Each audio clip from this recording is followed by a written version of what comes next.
Kalau minta kepada Allah adalah yakin. Jadi begini, pengkabulan doa dari Allah ada 3 model. Wa iyyaka as'alu fala tukhayyibni. Kepadamu lah ya Allah aku mohon. Engkau maha kuasa. Jika ada raja terkaya di negeri ini, saya minta rumah, minta mobil, pasti dikasih kok. Kaya, seorang raja dermawan. Kan begitu. Ada seorang raja di dunia ini dermawan dia, cinta rakyat dan kaya raya pun, apapun kita minta mobil dikasih. Seorang raja dermawan. Bagaimana dengan Allah Jalla Jalaluh yang maha dermawan, Al-Jawad, Al-Karim, Al-Jawad, yang maha pemurah, yang maha dermawan. Bagaimana Allah tidak ngasih kepadaku? Maka ya Allah, as'al, iyyaka as'al, kepadamu lah aku memohon. Fala tukhayyibni, jangan kau bikin hatiku kecewa. Maksudnya apa? Ya Allah, Engkau kan maha kuasa ya Allah. Aku minta ini ya Allah. Maka mohon ya Allah, jangan kau bikin aku kecewa.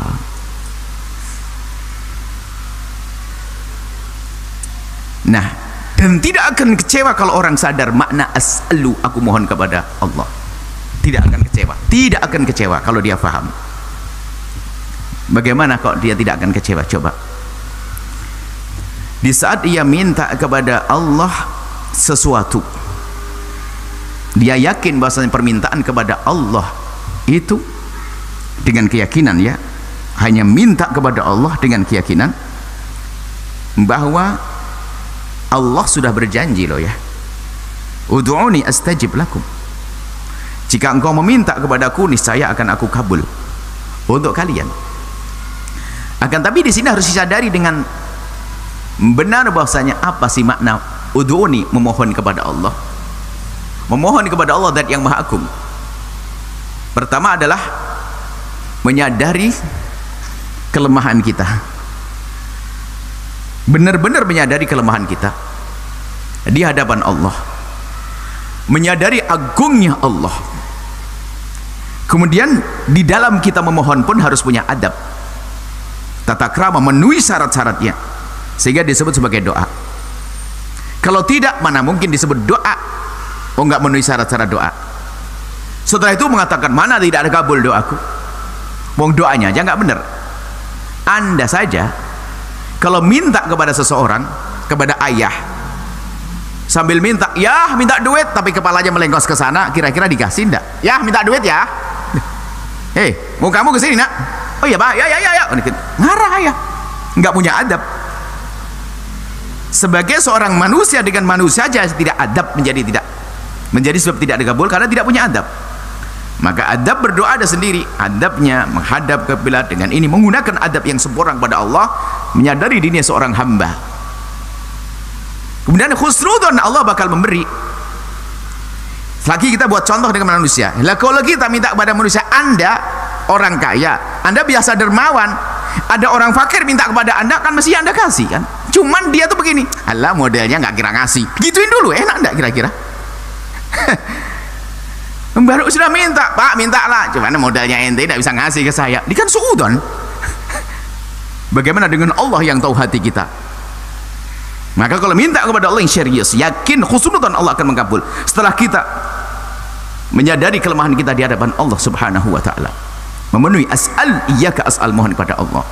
Setelah kita memenuhi syarat memohon kepada Allah, termasuk nanti malbas, makanan haram, minuman haram dihindari, semuanya terpenuhi, namanya doa. Sehingga sebagian para kekasih Allah mengajarkan kepada kita sebelum doa istighfar yang banyak, supaya keharuman-haruman disingkirkan sehingga doa kita diterima. Baik, setelah itu betul, anggap saja doa Anda doa yang memenuhi syarat berdoa, penghambaan Anda tampak, kemudian kesadaran Anda yang punya hajat kepada Allah dan keyakinan Anda kepada Allah zat yang maha agung, yang maha mengkabul hajat Anda. Lalu Anda menengadahkan tangan, lalu Anda panjatkan doa-doa, Anda sebutkan hajat Anda, Allah akan kasih. Cuman Anda yakin dengan Allah, kepada Allah, Anda tidak pernah pusing. Ternyata Anda memahami bahwa karena keyakinan, pengkabulan itu bermacam-macam. Kita ini hamba yang jahul, ajul. Dikatakan Allah nyebut hamba jahul, kita ini bodoh, buru-buru. Kita sering minta sesuatu yang kurang penting. Kita itu dalam permohonan doa itu kita sering minta yang kurang penting, duit tok. Padahal sakit jantung juga nggak mau dah, tapi nggak pernah ada ya Allah jaga jantungku, nggak ada. Ya, kita beri. Maka dari itu, karena kebodohan kita, serahkan kebodohan kita dengan mohon dengan kebodohan. Sehingga kalau kita minta kepada Allah, mungkin Anda minta hijau, sebetulnya Anda lebih perlu kepada yang merah, kepada yang kuning. Maka Allah sayang, ini hambaku memang bodoh, mestinya dia minta yang kuning, karena minta hijau, sudah tidak tak kasih yang hijau, dikasih yang kuning. Tuh, sebetulnya dikasih oleh Allah, cuman kadang kita tidak sadar. Anda selama ini minta, ya Allah semoga rizkiku lapang, enggak lapang-lapang rizkinya. Kenapa? Allah Maha tahu bahasanya kita tidak perlu dengan duit banyak, yang diperlukan adalah kesehatan atau yang lainnya, atau Allah ganti dengan kebahagiaan termesra dan seterusnya. Maka kalau minta kepada Allah adalah yakin. Jadi begini, pengkabulan doa dari Allah ada 3 model. Setelah kita memenuhi syarat berdoa, Allah akan berikan seperti yang Anda minta. Yang kedua, Allah berikan sesuatu yang tidak pernah Anda minta, tapi yang lebih penting, lebih Anda perlukan, karena Allah Maha tahu. Dan yang ketiga, ini lebih dahsyat. Ternyata apa? Aku sayang kepada hambaku ini, tidak akan aku kasih sekarang, akan aku beri sesuatu yang sangat dia membutuhkan nanti. Jadikan pahala di akhirat, pahala gede di akhirat. Sehingga nanti dikisahkan di akhirat nanti ada orang yang menyesal. Yang menyesal itu terjadi saat dia kaget, ini apa ya Allah? Ini pahala apa?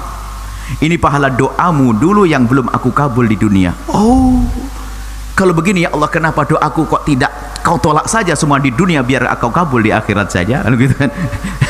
Karena begitu agungnya pengkabulan di akhirat. Maka dari itu, di saat Anda berdoa, Anda tidak usah ragu. Ud'uni astajib lakum. Kemudian kita kembali kepada hikmah Ibn Athaillah yang dulu.